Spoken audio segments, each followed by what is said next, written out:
కృష్ణ చైతన్య రెడ్డి గారికి నా నమస్కారం.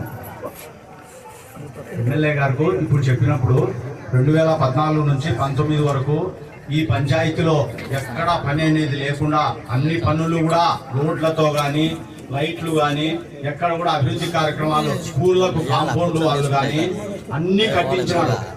ఇక్కడ పూర్తిలో ఉండేటి ఎమ్మెల్యే గారికి విజ్ఞప్తి చేయడం ఏమంటే పక్కన ఒక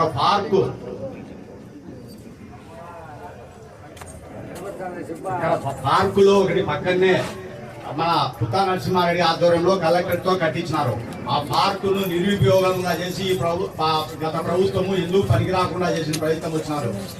పూర్తిగా జరిగినాయి. అయిపోయిన పనులలో పార్కు గాని ఇంకా స్కూల్స్ గాని ఈ మండలంలో శ్మశాన వాటికలు గాని అన్ని శాంక్షన్ అయినప్పుడు పోకుండా పోయినాయి. ఇప్పుడు కూడా మిగిలిన పనులన్నీ పూర్తి చేయవలసిందిగా ఈ గ్రామ సభ ద్వారా ఎమ్మెల్యే గారికి విజ్ఞప్తి చేస్తున్నాము.